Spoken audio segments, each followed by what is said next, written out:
Other houses chose dragons, krakens and lions for their sigils.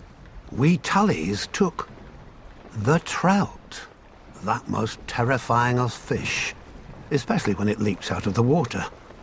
I suppose you don't have many options when you live in the Riverlands. Could have been worse. We could have been minnows or wheat. After all, we make a lot of it. Though a land doesn't get as fertile as ours just by water. The old river kings, storm kings, and the kings of the rock spilled blood here for thousands of years, squabbling like children over a new toy, until the Ironborn came and spanked them with their axes.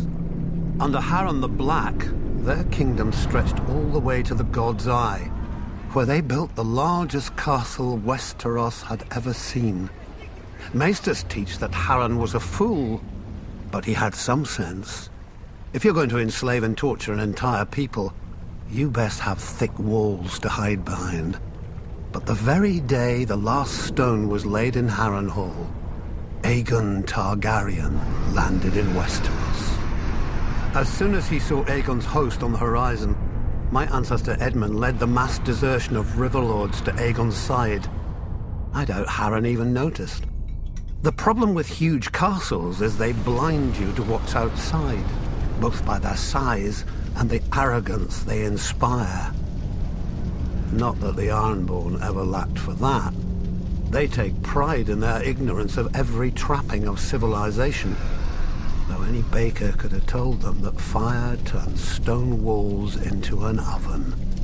And so Harren the Black finally lived up to his name, and the River Lord swept the Ironborn back to the sea.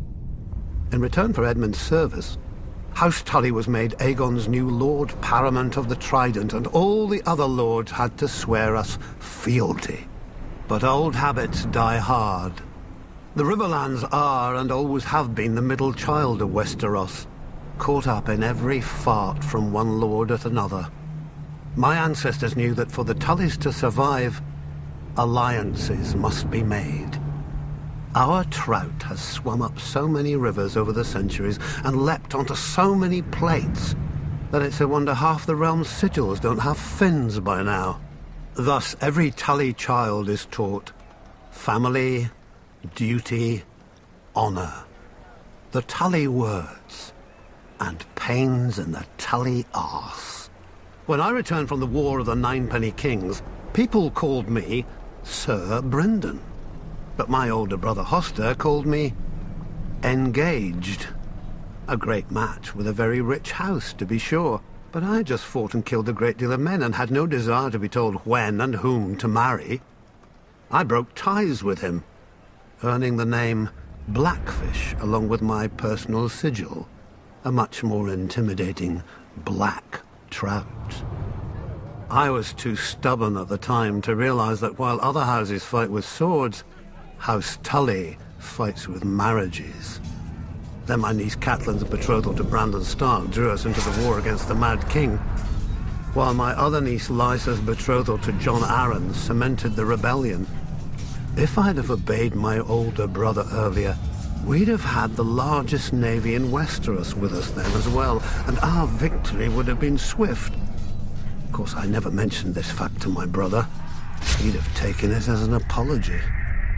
My brother is dead now, and my nephew Edmure rules in Riverrun, God's help us.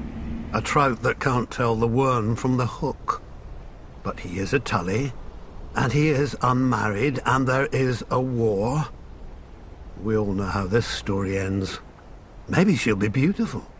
Maybe she'll be rich. As long as she brings swords and men to House Tully, she could look like the fish we hang all over Riverrun.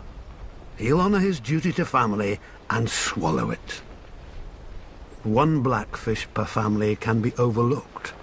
Two, and we'd have to change all those pretty banners.